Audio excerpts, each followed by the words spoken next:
Hi, Scorpio. Welcome to your quantum entanglement reading with me, Jocelyn, the Quantum Queen. This is, and this is for the month of June. This is for Scorpio, Sun, Moon, or Rising. And as always, welcome to my cross watchers. Cross watcher, you could be are dealing with a Scorpio, and the messages could be for you. So feel free to take it however resonates with you in your situation. Keep in mind that these are general readings. If you guys would like to book a one-on-one reading with me, my information and website is down below, but I will let you know I still have a hold on my personal one-on-ones. When I open them back up, I will announce it on the channel, and you can also see my availability open up on there. And as always, just wanted to say thank you for liking, subscribing, and thank you for all the donations. And as a thank you, especially since we just hit 80,000 subscribers. Thank you guys so much. What I decided I'm gonna do is for the weekly readings this weekend on Sunday, I'm going to be doing a full reading. So there won't be like a Vimeo purchase. The Vimeo reading will be in the YouTube reading. So it's kind of my thank you to everyone. I love you guys so much. And yeah, just thank you. I cannot say that enough. Okay, so Scorpio, let's dive in and see what's coming out for you. First off, and I was realizing some of you guys might not even be able to see what this is. I was trying to look into the camera, and I hope that you can see the details, but this is a brain. It's my sculpture of a brain. I'm still working on the dynamics of this, so you guys will have to see. This is gonna keep changing, so just prepare yourself, because I am so in like Aquarius, Venus mode right now. It's freaking insane. I cannot even keep up with my ideas. So here's the thing, Scorpio. So what I wanted to talk about, these are the astrology reads. So we're going to be diving into every area of your life that will be coming up and connected to how you are energetically throughout the month of June. So you have the Knight or the Son of Wands, which is interesting that I think it was Pisces. Well, Pisces had it in the second house, but you're now getting it in the first house. This is the house of Aries, which is a lot of fire. It's how you see yourself this month, Scorps. So I just feel like you're either, honestly, this is you. So I feel like there could be something that you're doing unpredictably. Like you could be making some bold actions, or there could be something that you're a little bit back and forth between doing. You're still like deciding if you really want to do this. You have some passion and creativity here, like that's flooding into your experience, but I feel like you're still kind of like trying to figure out if you really want to do it, or you're trying to, you're still trying to balance out the actually committing to it. Do you know what I mean? So that's why it can be fluctuating or like fluctuating circumstances or things that are back and forth, because there could be something about your own energy that you're still trying to like decide, okay, is this really what I want to commit to? Also, that could be connections for you guys. So this could be directly correlated to a certain connection in your life that you're back and forth on if you want to let them into your life and keep them. And that's a part of the retrograde energy. That's Venus retrograde, plus we have Mercury retrograde in June. So we'll dive into that. In your second house, we have the Four of Swords. So I feel like there's things that are happening in your money that are bringing a lot of peace of mind. Like maybe even for some of you, things might calm down just a little bit where you actually have some time to breathe. That there's just something here where or for some of you guys, if you feel like things are really fast moving and fast paced, I would really try to find a place that will help you to detach, because things with money could be like shifting and moving quite a lot, because energetically it's trying to line you up. And that's why the planetary movements are coming in to shift your energy to get it back on balance, especially how if we, as the collective, we were in a lot of fear, shame, and guilt through the beginning of this year. So now that energy is having to be balanced out. So that's a lot of meditation too. Just keep in mind. Maiden of Rings, I love it. So in your third house, you could be communicating with an earth sign, a Capricorn, Taurus, Virgo, but there's something here about, do you know what I'm actually seeing, Scorpio? Because we're in the Gemini season, and even though this is Pentacles, I still relate this kind of to Gemini. There's something that you're learning a lot about right now, and I feel like when it comes to communication, I would just be a bit cautious, because with this combination, it might make you a little bit fiery, that you feel like you're a know-it-all, and like you could be starting to say, oh, like this is what this is, and you could read into someone's intentions wrong. But I know this is going to confuse you, but there could be also the potential that someone is gaslighting you, and you might you're going to research into it, and you're like, yeah, I know what this person is doing. But I'm going to tell you, when it comes to calling a certain person out, especially if you're dealing with a toxic person, they might not be willing to accept it, especially if they have no psychological awareness. It could turn into denying your reality, and then you pull back into a child wound where you feel like this misunderstanding energy, or that, you know, people kind of try to gaslight you and make you think that you're the crazy one. So I would just be kind of cautious of that energy, because there's a lot of learning and development that's still taking place there, with learning how to communicate, learning when it's necessary to project your knowledge and stand up for yourself and things like that. Oh, wow. And look at that. The Maiden of Wands right next to it in your 4th house. A big emphasis on a fire sign. So this is directed to home and family. Some of you guys could have like family members that in and out of your life. They might be coming back to the surface with the Venus retrograde and the Gemini retrograde. Or Gemini retrograde? Mercury retrograde. Good Lord, Joss. So they could be coming back into your experience, especially with this back and forth energy, because again, there's something kind of indecisive about your energy. And when you are not committing to something, you will energetically open the door to certain connections to come back into your life that are hot and cold. You don't know if they want you or not. It's very confusing energy, okay? In your 5th house, yeah, 2 of Pentacles, there's fluctuating circumstances, choices, balancing elements.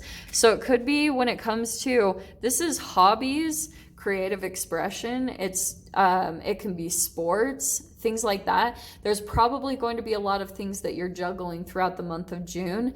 And I would say, and it could be about creativity, because you've got a lot of fire that's coming in here, inspiration, creative ideas that will be coming throughout the month of June. And they'll become in the more that you like educate yourself, maybe on YouTube or through books, the more that you're expanding your mind, you're going to be getting more and more ideas. And so here you are trying to balance it. It's like, okay, I've got to roll this out and take action on it. It's that type of an energy.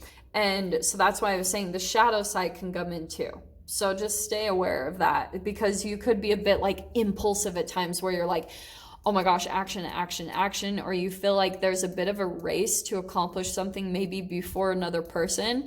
I would be a little bit cautious of that, because it could throw you off balance. It makes you like act too quickly or do things impulsively.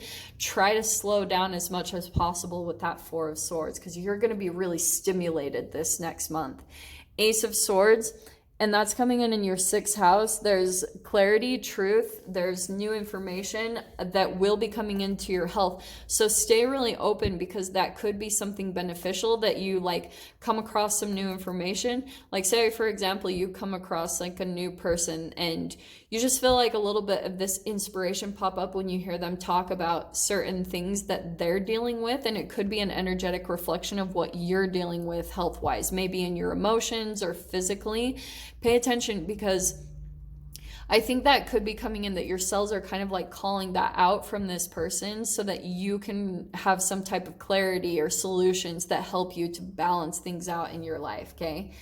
In your 6th house, or I'm sorry, 7th, you have the Fool card. So I feel as though you guys are in this mode that you're completing also relationships that are in and out of your life. That could be coming in through the retrogrades, that you're closing out relationships, because the Fool card is the very first card in the major arcana. So I feel like when it comes to partnerships, you guys are almost starting with a clean slate.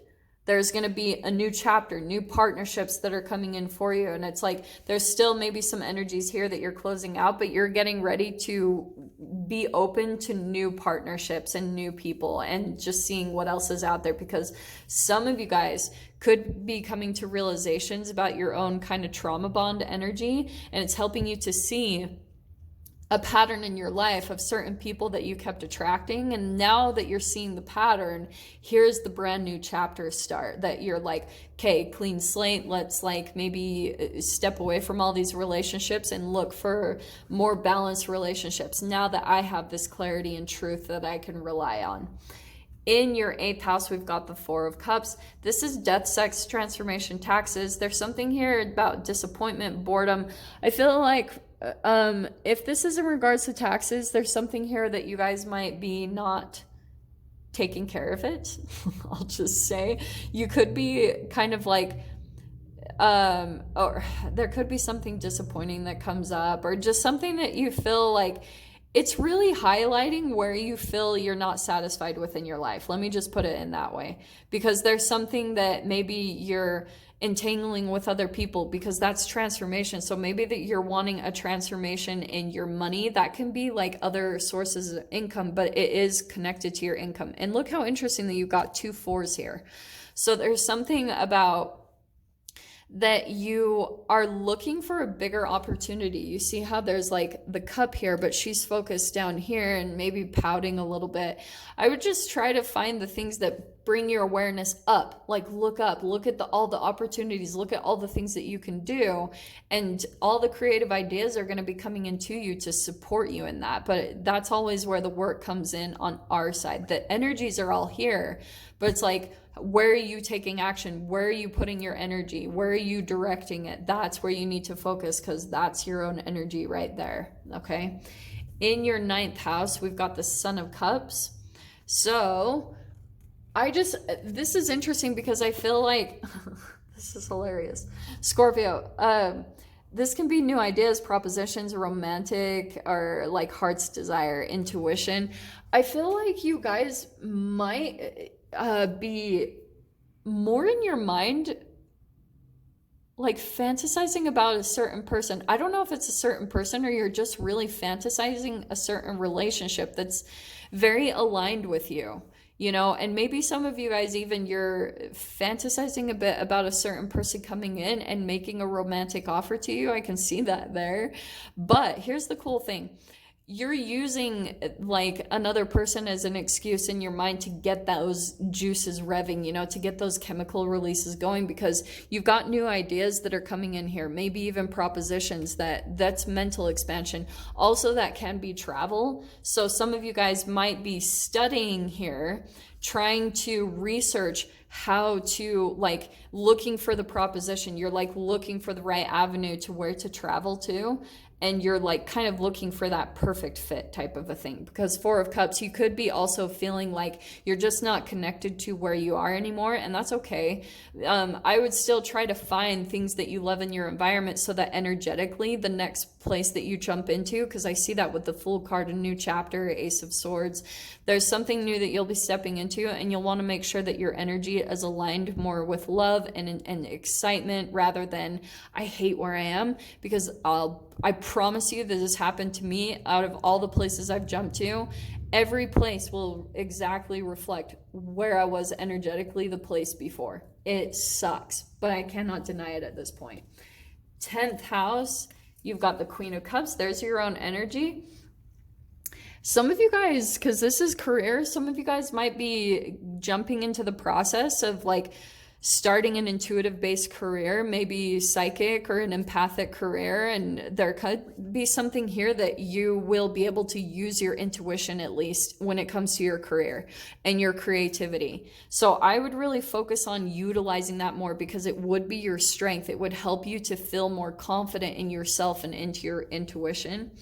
In your 11th house, we've got the 2 of Cups. I love that. So that means throughout this month, I feel like as you guys are continuing through this process, you could be meeting, this is social networking, and this can also be wishes and dreams. So remember what I said here about your mental expansion might be really focused on maybe romantically receiving an offer from a particular person. You might actually manifest that. And so I would be a little bit cautious of where you're manifesting it from, because right, if you're imbalanced, you could attract an imbalanced, broken communication, tension, resentment type of relationship. So I would just try to come into balance here, because Son of Wands or the Knight of Wands, you could be feeling like that needs to come into balance first, you becoming more earth grounded type of energy, because I feel like that's that Maiden of Rings where you're learning how to be grounded in something or more organized to bring this into balance in you.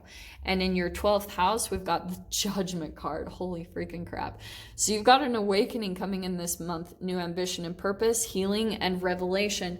And it will be through this process. This is why I tell you guys, when it comes to tarot readings, you can't just sit back. You can't. Yeah, I've had tarot readings for the past like 10, 15 years. And I loved my old tarot readers because they would say things that would just piss me off, and then it would make me take action. And that's what I had to do. I was like, man, they really are amazing, because it will help you to step into your life purpose, your awakening, whatever it is that you're meant to be doing. But here's that Ace of Swords. I feel like a lot of you guys are waking up to a very particular purpose, and it could be coming in intuitively. So stay really open to that. But we will dive into the extended with this and see whatever wants to come out. So Scorpio, if you guys want to join me over there, feel free. Go down below, click on the Vimeo link, and I'll see you over there. But if this is where we leave things, I'm sending you guys so much love, wishing you all the very best, and I'll see you in your next reading. Take care.